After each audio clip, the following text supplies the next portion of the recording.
Welcome to J news. ముందుగా headlines చూద్దాం.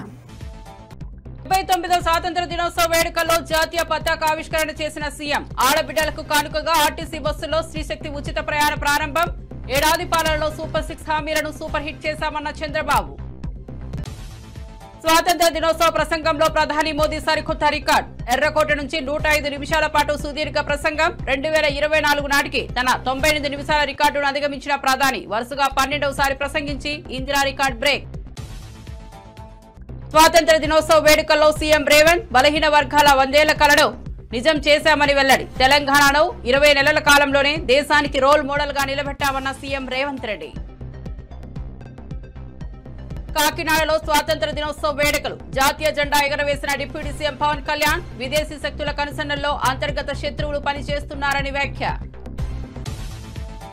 ఇక వార్త వివరాల్లోకి వెళ్తే 79వ స్వాతంత్ర దినోత్సవ వేడుకల్లో జాతీయ జెండా ఆవిష్కరించిన డిప్యూటీ సీఎం పవన్ కళ్యాణ్ ఎన్నికల్లో గెలిస్తే ప్రజా తీర్పు, ఓడితే ఓటు చోరీ అంటారా అని పులివెందుల ఎమ్మెల్యే జగన్మోహన్ రెడ్డిని ప్రశ్నించారు. ఇది ఎక్కడి న్యాయమని విమర్శించారు. ఓటమిని అంగీకరించకపోవడం ప్రజాస్వామ్యానికి విరుద్ధమని, ఎన్నికల ఫలితాలను గౌరవించడం ప్రతి రాజకీయ నాయకుడి కర్తవ్యమని అన్నారు. ప్రజలు ఇచ్చిన తీర్పును వినయంగా స్వీకరించడం వల్లే ప్రజాస్వామ్యం బలపడుతుందని, అదే నాయకుని పరిపక్వతకు నిదర్శనమని పేర్కొన్నారు. ఎన్నికల తర్వాత అసత్య ప్రచారం చేయడం, ఆరోపణలు మోపడం కాకుండా ప్రజల సమస్యల పరిష్కారంపై దృష్టి పెట్టాలని సూచించారు.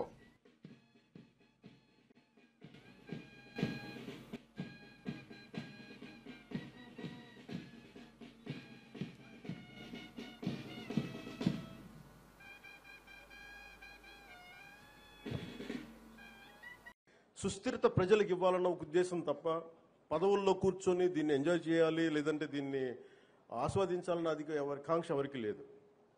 కానీ ఈ దుస్థితి నుంచి, ఎందుకంటే అనుక్షణం ప్రతిపక్ష నాయకులను చూస్తూనే ఉన్నారు. జాతీయ స్థాయి ప్రతిపక్ష నాయకుల నుంచి ఓడిపోతేనేమో సడన్గా ఓట్ చోరీ అంటారు. వాళ్ళు గెలిచినప్పుడేమో ఓట్ చోరీలు కనిపించవు వాళ్ళకి. గత ప్రభుత్వంలో కూడా చూసాం. 2019లో వాళ్ళు గెలిచినప్పుడు మేము ఎక్కడా మాట అనలా. ప్రజలు తీర్పు ఇచ్చారు, దాన్ని గౌరవించాం. 2024లో 151 సీట్లు కూటమి ప్రభుత్వానికి ఇచ్చి 164 కూటమి ప్రభుత్వానికి ఇస్తే సడన్గా వారికి ఏమనిపించిందంటే ఇది ఓట్ల గురించి మన ఓటింగ్ మెషిన్లో తప్పు అంటాం. అంటే గెలిచినప్పుడు ఒక న్యాయం, ఓడిపోయినప్పుడు ఇంకో న్యాయం. ఇది రాష్ట్రం జాతీయ స్థాయి నుంచి రాష్ట్రం వరకు. 79వ స్వాతంత్ర దినోత్సవ వేడుకల సందర్భంగా గోల్కొండ కోటలో ముఖ్యమంత్రి రేవంత్ రెడ్డి జాతీయ జెండాను ఆవిష్కరించారు. ఈ కార్యక్రమానికి ప్రభుత్వ ప్రధాన కార్యదర్శి Ramakrishna Rao, DGP Jitender, Hyderabad CP C V Anand, collector హరిచందనతో పాటు పలువురు ఉన్నతాధికారులు హాజరయ్యారు. వేడుకలలో 1200 మంది కళాకారులు కళా నృత్యాలు, దేశభక్తి నృత్య ప్రదర్శనలు నిర్వహించారు. 31 విభాగాలుగా సాంస్కృతిక కార్యక్రమాలు ఏర్పాటు చేయగా వీటితో గోల్కొండ ప్రాంగణం దేశభక్తి వాతావరణంలో మునిగిపోయింది. Kindly arise.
జనని భారతి ఆశీస్సులు అందుకున్నాం. ఇప్పుడు తెలంగాణ రాష్ట్ర గీతం జయ జయ. గాంధీ భవన్ లో 79వ స్వాతంత్ర దినోత్సవ వేడుకలు ఘనంగా జరిగాయి. టీపీసీసీ అధ్యక్షుడు మహేష్ కుమార్ గౌడ్ జాతీయ జెండాను ఎగురవేశారు.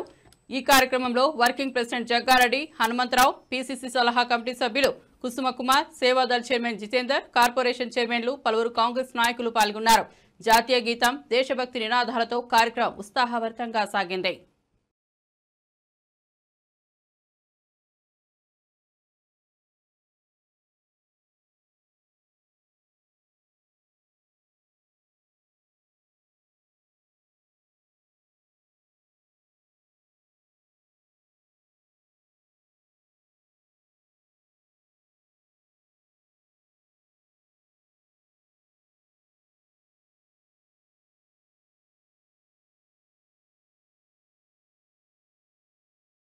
ओपन आओ, एक सेकंड वंदे मातरम शुरू करेंगे। वंदे मातरम सुजलां सुफलां मलयज शीतलां शस्य श्यामलां मातरं वन्दे मातरं शुभ्रज्योत्स्नां पुलकितयामिनीं पुल्लकुसुमितद्रुमदलशोभिनीं सुहासिनीं सुमधुरभाषिणीं सुखदां वरदां मातरं वन्दे मातरं वन्दे मातरं। ఇప్పుడు పతాక ఆవిష్కరణ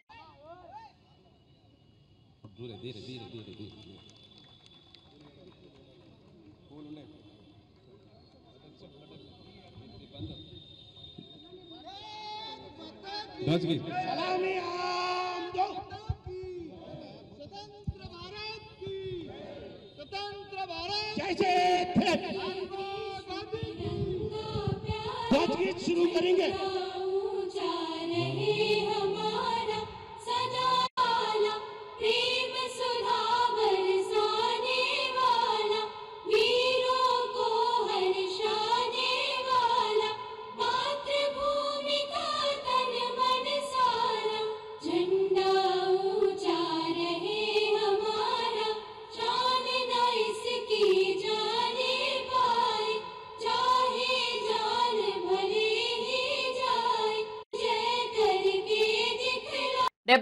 స్వాతంత్ర దినోత్సవం సందర్భంగా తిరుమల క్యాంప్ కార్యాలయంలో టీటీడీ చైర్మన్ బిఆర్ నాయుడు జాతీయ జెండాను ఎగురవేశారు. ఈ కార్యక్రమంలో టీటీడీ అధికారులు, సిబ్బంది, భక్తులు పాల్గొన్నారు. జాతీయ గీతం ఆలపించడంతో ప్రాంగణం దేశభక్తి వాతావరణంలో మారబోగింది. దేశ స్వాతంత్ర్యం కోసం ప్రాణత్యాగం చేసిన మహానీయులను స్మరించుకున్నారు. స్వాతంత్రానికి అంకిత భావం, ఐక్యత, సాంఘిక సమైక్యతను ప్రాముఖ్యతను చైర్మన్ నాయుడు తన సందేశంలో హైలైట్ చేశారు. దేశ అభివృద్ధి కోసం ప్రతి పౌరుడు తన వంతు బాధ్యతను నిర్వర్తించాలన్నారు.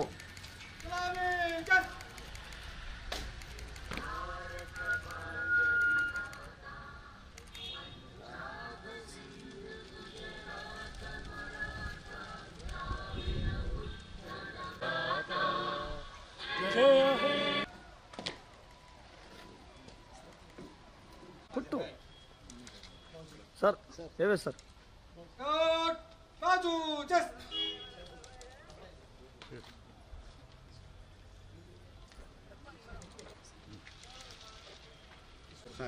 సార్ ఏవే సార్ కొంచెం అటు వెళ్ళిపోండి వెనక్కి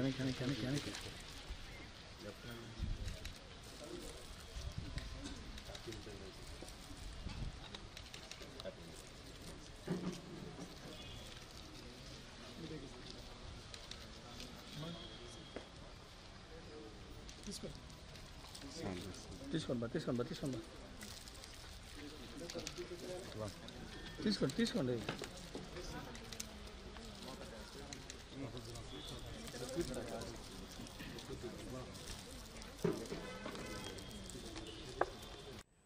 79వ స్వాతంత్ర దినోత్సవం సందర్భంగా చిరంజీవి చారిటబుల్ ట్రస్ట్ కార్యాలయంలో మెగాస్టార్ చిరంజీవి జాతీయ జెండాను ఆవిష్కరించారు.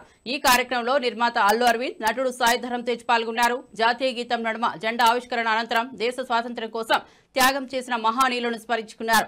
చిరంజీవి స్వాతంత్ర స్ఫూర్తిని కాపాడుకోవడంలో ప్రతి పౌరుడి బాధ్యతను ప్రాముఖ్యంగా పేర్కొన్నారు.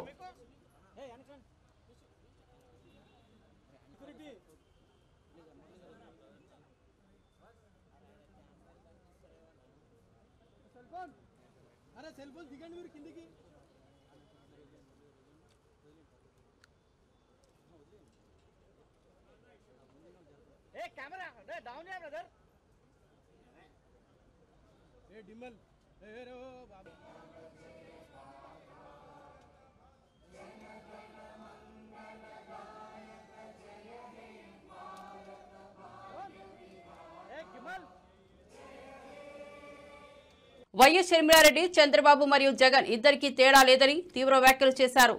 కుప్పంలో ప్రజాస్వామ్యాన్ని వైఎస్ఆర్సీపీ కూనీ చేస్తే పులివెందులలో చంద్రబాబు అదే విధంగా చేశారని ఆరోపించారు. ఇద్దరూ కలిసి ఎన్నికల్లో ప్రజాస్వామ్యాన్ని దెబ్బతీశారని, మోదీ కోసం పనిచేస్తున్న వారేనని విమర్శించారు. ఒకరు బహిరంగ పొత్తు, మరొకరు అక్రమ పొత్తు పెట్టుకున్నారని ఎద్దేవా చేశారు. ఓటు చోరీపై మోదీని ప్రశ్నించడం లేదని ప్రశ్నిస్తూ ప్రజాస్వామ్యం బ్రతకాలంటే దేశం, రాష్ట్రంలో కాంగ్రెస్ అధికారంలోకి రావాలని పిలుపునిచ్చారు. కడప జిల్లాలో కూడా, పులివెందల్లో కూడా అదే టీడీపీ చేసింది. కానీ ఇద్దరికీ చెప్పాలనుకుంటున్నది, ఇద్దరు ప్రజాస్వామ్యాన్ని కూనీ చేశారు. టీడీపీ అయినా వైసీపీ అయినా ఇద్దరికీ పెద్ద తేడా లేదు. అందుకే చెప్తున్నా, వీళ్ళందరూ మోడీతో అలాగే ఉన్నారు ఏదో ఒక రకంగా. చంద్రబాబు గారు అయితే బహిరంగంగానే కూటమి కట్టారు. కానీ జగన్మోహన్ రెడ్డి గారు ఏమీ తక్కువ తినలేదు. ఈయన రహస్యంగా కూటమి కట్టారు. అంతే తేడా. వీళ్ళందరూ మోడీ కోసం పనిచేస్తున్న వాళ్ళే. వీళ్ళందరూ ఎంపీలు ఎంతమంది, 25 మంది లోక్సభ, 11 మంది రాజ్యసభ, ఏ పార్టీకి చెందిన ఎంపీలైనా ఈరోజు బీజేపీకే ఎందుకు ఊడిగలు చేస్తున్నారు? ఇదంతా రాష్ట్ర ప్రజలు ఆలోచించాల్సిన అవసరం ఉంది. ప్రజాస్వామ్యం ఎవరూ బ్రతికించే వాళ్ళు లేరు ఇక్కడ. కాబట్టే చెప్తున్నాం, కాంగ్రెస్ పార్టీ పుంజుకోవాల్సిన అవసరం ఉంది. కాంగ్రెస్ పార్టీ బలపడాల్సిన అవసరం ఉంది. కాంగ్రెస్ పార్టీ బలపడితేనే ప్రజల గొంతును వినిపించగలరు. కాబట్టే ఈరోజు ప్రజాస్వామ్యం బ్రతికించడానికే, రాజ్యాంగాన్ని బ్రతికించడానికే ఈరోజు కాంగ్రెస్ పార్టీ ఈ పెద్ద పోరాటాన్ని కూడా నెత్తికెత్తుకుంది. అంటే ఓటర్ చోరీ విషయంలో కూడా ఇంతవరకు చంద్రబాబు గారు, జగన్మోహన్ రెడ్డి గారు మాట్లాడటం లేదు. మోడీ గారిని విమర్శించడం లేదు. ఈసీని ఎందుకు మీ గుప్పెట్లో ఉంచుకున్నారు అని మోడీ గారిని ప్రశ్నించడం లేదు. ఎందుకు అని అడుగుతున్నాం. ఎందుకంటే చంద్రబాబు గారేమో కూటమి కట్టారు, జగన్మోహన్ రెడ్డి గారేమో అక్రమ పొత్తు పెట్టుకున్నారు. 79వ స్వాతంత్ర దినోత్సవం సందర్భంగా ఎమ్మెల్యే మల్లారెడ్డి బోయిన్పల్లిలోని తన నివాసంలో జాతీయ జెండాను ఆవిష్కరించారు. ఈ సందర్భంగా ప్రజలంతా సుఖ సంతోషాలతో ఉండాలని ఆకాంక్షిస్తూ స్వాతంత్ర దినోత్సవ శుభాకాంక్షలు తెలిపారు. స్వాతంత్ర సమరయోధులను స్మరించుకుని వారి త్యాగాలకు కృతజ్ఞతలు తెలిపారు. దేశ అభివృద్ధి కోసం ప్రతి ఒక్కరూ తమ వంతు పాత్ర పోషించాలన్నారు.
चलो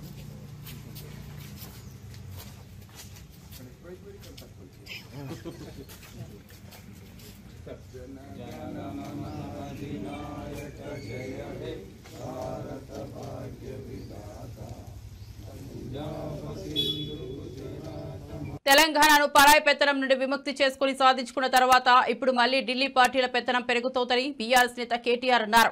ముఖ్యమంత్రి ఇప్పటికే 51 సార్లు ఢిల్లీకి వెళ్లారని, ప్రతి చిన్న పనికి ఢిల్లీకి వెళ్తే పరిస్థితి ఏర్పడిందని విమర్శించారు. ఈ ధోరణి కొనసాగితే తెలంగాణ తన స్వతంత్రం, స్వేచ్ఛను కోల్పోయే ప్రమాదం ఉందని హెచ్చరించారు. బతికే ఒక పరిస్థితి, ఆర్థిక స్వావలంబనతో బతికే ఒక పరిస్థితి, అట్లాంటి పరిస్థితిని కేసీఆర్ గారి నాయకత్వంలో మనం 2014లో తెలంగాణ సాధించుకోవడం ద్వారా మనం ఆర్జించుకుంటే ఈరోజు పూర్తి భిన్నంగా దానికి పరాయి వాళ్ళ పాలన పోయింది, ఢిల్లీ కిరాయి పాలన మొదలైంది అనే విధంగా ఢిల్లీ పార్టీల పెత్తనం మళ్ళీ ఒక్కసారి తెలంగాణ మీద నడుస్తూ ఉన్నది. ముఖ్యమంత్రి 51 సార్లు ఇప్పటికి ఢిల్లీ పోయి వచ్చారు కేవలం 20 నెలల్లో.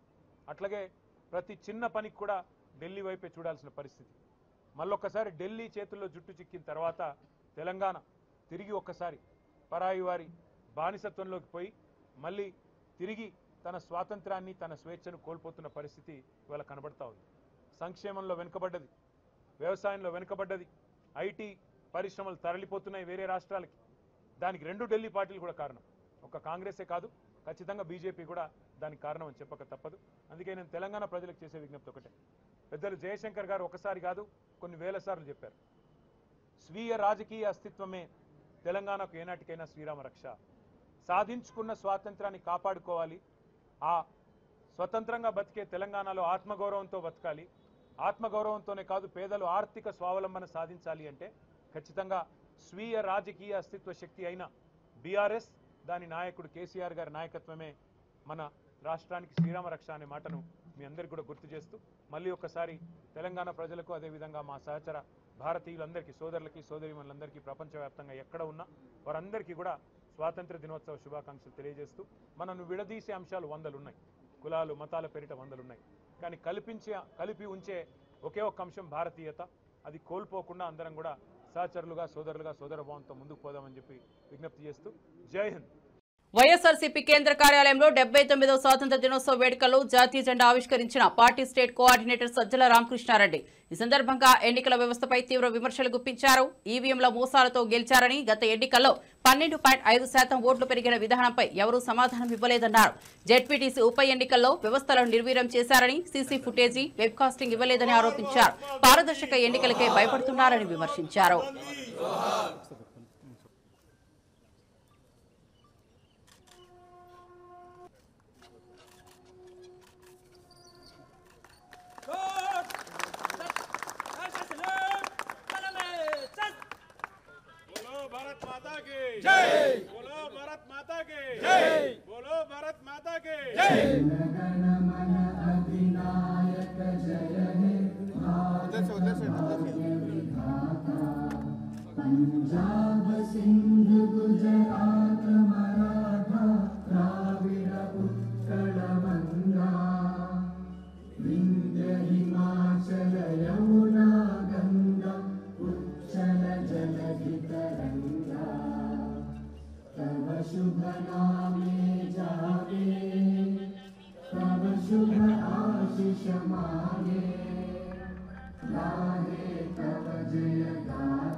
కాంగ్రెస్ ప్రభుత్వం లైఫ్ ట్యాక్స్ పెంపు పేద మధ్యతరగతిపై దాడి అని మాజీ మంత్రి హరీష్ రావు విమర్శించారు.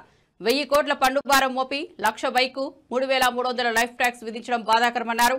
12% నుంచి 15% పెంచడం అన్యాయమని పేర్కొన్నారు. ఆదాయం కోసం పన్నులు పెంచడం దుర్మార్గమని, రిజిస్ట్రేషన్ ఛార్జీలు పెంచి పేదల రక్తం పీలుస్తున్నారని ఆరోపించారు. సీఎం రేవంత్ వ్యాఖ్యలను గుర్తు చేస్తూ ఖజానా నింపుకోవడానికే పన్ను మార్గాన్ని ఎంచుకున్నారని ఎద్దేవా చేశారు. 100 కోట్లు వచ్చింది, కానీ పోయిన సంవత్సరం కాంగ్రెస్ పాలనలో 6,900 వచ్చింది. అంటే 200 కోట్ల రూపాయలు తగ్గింది. ఎందుకు తగ్గింది?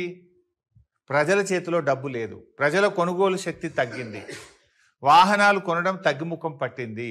అందువల్ల దేశంలో అన్ని రాష్ట్రాల్లో పెరిగింది, ఒక్క తెలంగాణలో మాత్రమే తగ్గింది. ఎందుకు తగ్గిందంటే నీ పరిపాలన వైఫల్యం. వీళ్ళు బడ్జెట్లు ఎంత పెట్టుకున్నారు? 8,500 కోట్లు వస్తుందని పెట్టినారు బడ్జెట్లో. వచ్చింది ఎంత? 6,900 వచ్చింది.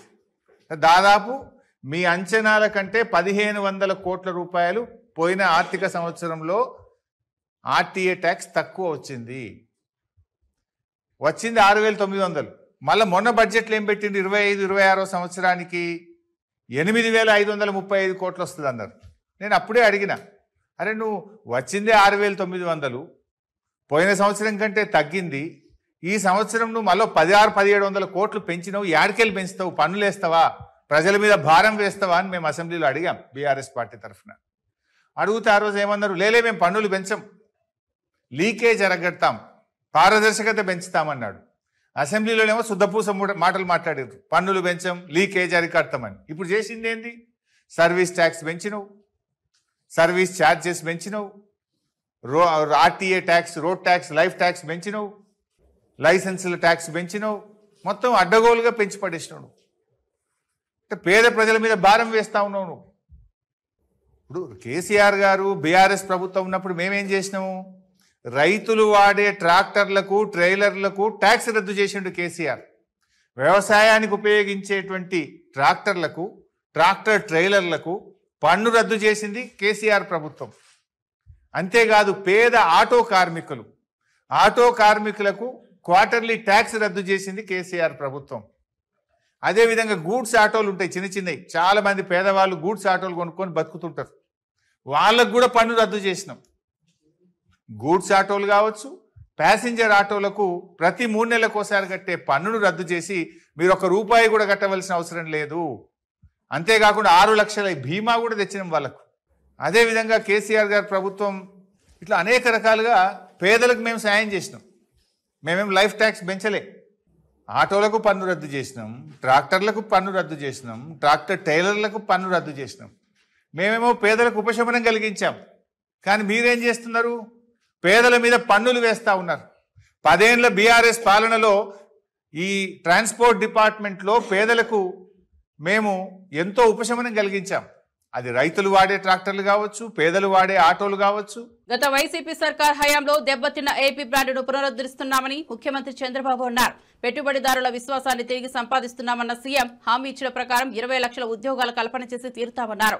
ఈ క్రమంలో రాష్ట్రంలోని అన్ని ప్రాంతాలను సమాన దృష్టితో అభివృద్ధి ఆమోదం తెలిపింది. వీటి ద్వారా 5,56,000 మందికి ఉద్యోగాలు వస్తాయి. రాష్ట్రంలో పెట్టుబడులు పరిశ్రమల స్థాపనకు సంబంధించి మన ఆలోచనలకు కేంద్రం అందిస్తున్న సహకారానికి ధన్యవాదాలు. సెమీ కండక్టర్ పరిశ్రమ ఏపీలో ఏర్పాటు చేసేందుకు కేంద్ర కేబినెట్ నిర్ణయం చేశారు. మొబైల్స్, ఆటోమొబైల్, ఎలక్ట్రానిక్ సెటాప్ బాక్సుల్లో ఉపయోగించే సెమీ కండక్టర్ తయారీ పరిశ్రమ దీనితో విప్లవాత్మక మార్పు వస్తుంది. సిలికాన్ వ్యాలీ తరహాలో దేశంలో అమరావతిలో క్వాంటమ్ వ్యాలీ అమలవుతుంది. 2026 జనవరి నుంచి క్వాంటమ్ కంప్యూటింగ్ వ్యాలీ సేవలు మొదలవుతాయి. ఉత్తరాంధ్రకి ఐటీ డేటా సెంటర్లు వస్తున్నాయి. రాయలసీమలో defence, space, aerospace, drone, automobile, electronic పరిశ్రమలు వస్తున్నాయి. అన్ని ప్రాంతాల అభివృద్ధికి కృషి చేస్తున్నాం. ఐటీ, ఎలక్ట్రానిక్ రంగాల్లో పెట్టుబడుల కోసం కొత్తగా 6 పాలసీలు తీసుకొచ్చాం. నవ్యాంధ్రకు దిగ్గజ ఐటీ కంపెనీలైనటువంటి గూగుల్, టీసీఎస్, కాగ్నిజెంట్ వంటి సంస్థలు పెట్టుబడులు పెట్టడానికి ముందుకొచ్చాయి. మీ ఇంట్లో కూర్చొని ప్రభుత్వ సేవలన్నీ 700 సేవలను నేరుగా పొందే విధంగా ఈ రోజు నుంచి అమలు చేస్తున్నాం. ఈ సేవలు అమల్లోకి వస్తాయని చెప్పి కూడా నేను మీకు తెలియజేస్తున్నా. 79వ స్వాతంత్ర దినోత్సవం సందర్భంగా గుంటూరు పోలీస్ పరేడ్ గ్రౌండ్స్ లో జరిగిన వేడుకల్లో మంత్రి నారా లోకేష్ ప్రధాన అతిథిగా పాల్గొన్నారు. ఈ సందర్భంగా ఆయన గాంధీ మాటలను స్మరించుకుంటూ మార్పు మన నుంచే ప్రారంభం కావాలని పిలుపునిచ్చారు. జెండా పండుగ తనకు భావోద్వేగంగా అనుసంధానమై ఉందని, స్కూల్ డేస్ లో జెండా ఎగరవేసే క్షణాలు గుర్తుకు వచ్చాయని అన్నారు. అహింసనే ప్రపంచంలో అత్యంత శక్తివంతమైన ఆయుధమని, దానితోనే గాంధీజీ స్వాతంత్ర్యం సాధించారని గుర్తు చేశారు. సత్యం, అహింస, సత్యాగ్రహం విలువలను పాటించాలని సూచించారు.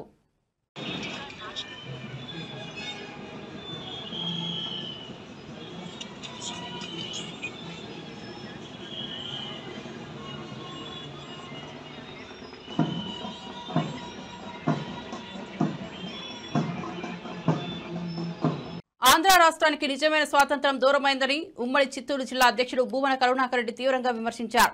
79 సంవత్సరాల క్రితం దేశం స్వేచ్ఛ సాధించిన మన రాష్ట్రం కూటమి పాలనలో అణిచివేతకు గురవుతోందని ఆరోపించారు. భావ స్వేచ్ఛ, వాక్ స్వేచ్ఛ, ప్రశ్నించే స్వేచ్ఛ కోల్పోయి ప్రజలు నలిగిపోతున్నారని, అరాచకాలు, దౌర్జన్యాలు బ్రిటిష్ నాజీ పాలనలో కల్పిస్తున్నాయని వ్యాఖ్యానించారు. మళ్లీ స్వేచ్ఛ కోసం ప్రజా పోరాటాలు అవసరమని పిలుపునిచ్చారు. తెచ్చుకున్నటువంటి మనం ఈ రోజున బ్రిటిష్ వారి కంటే, నాజీల కంటే, నిజాముల కంటే నయా జారుల్లాగా రాష్ట్రంలో ఒక కూటమి ప్రభుత్వం ప్రజల హక్కుల్ని పూర్తిగా హరించి వేస్తోంది. ఇక్కడ వాక్ స్వాతంత్రాన్ని కోల్పోతున్నాం, ప్రశ్నించేటువంటి పరిస్థితులు లేకుండా పోతున్నాయి. ప్రజాస్వామ్య గొంతులన్నింటినీ కూడా నొక్కి పారేస్తున్నారు. ఇక్కడ ఎన్నికలు ఒక హాస్యాస్పద స్థాయికి దిగజారిపోయాయి. ఎక్కడ చూసినా అరాచకము, అవినీతితో తమల్ని ప్రశ్నించేయడానికి ప్రయత్నించే వాళ్ళందరినీ కూడా అధపాతాళానికి తొక్కటానికి వాళ్ల మీద అనేక నిందారోపణలు మోపి హింసలకు పాల్పడే వాళ్లుగా చిత్రీకరించి తప్పుడు కేసులు బనాయించి జైళ్లలోకి కుక్కి ప్రజాస్వామ్యం అన్నది లేకుండా సర్వనాశనం చేయటానికి కంకణం కట్టుకున్నటువంటి ఈ నయా జారులు, నయా నిజాంలు, నయా బ్రిటిష్ వారు మనల్ని పరిపాలించటం అన్నది చాలా బాధ కలిగించేటువంటి విషయం. ఈ రోజున ఏ ఒక్క గొంతు కూడా మాకు అన్యాయం జరిగింది, జరుగుతోంది, మీరు చెప్పినటువంటి వాగ్దానాలను నెరవేర్చలేకపోయి మీరు మా మీదనే దాడి చేస్తున్నారు అని ప్రశ్నించటానికి కూడా వీరు లేనంత స్థాయిలో తమ ఇనుప పాదాలతో ఈ నయా జారులు మనల్ని కూడా అణగదొక్కే ప్రయత్నం చేస్తున్నారు. ఓటు ఒక ప్రహసనంగా మారిపోయింది.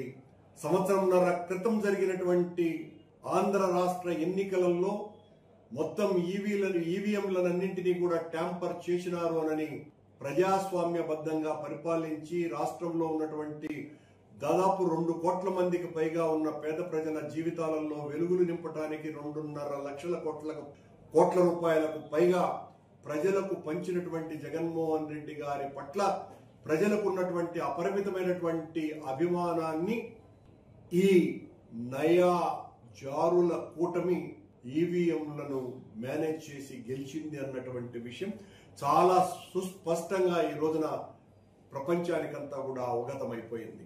ఆ రోజు నుంచి ఈ రోజుటి వరకు ఎన్నికలు అయిపోయిన తర్వాత ఎవ్వరు ప్రశ్నించడానికి ప్రయత్నం చేసినా వాళ్ళ గొంతులు తెగుతున్నాయి, వాళ్ళ తలలు పగులుతున్నాయి, వాళ్ళ చేతులకు బేడీలు పడుతున్నాయి. వాళ్ళనందరినీ కూడా జైళ్లలోకి కుక్కేటువంటి ప్రయత్నాలు నిరంతరాయంగా జరుగుతున్నాయి.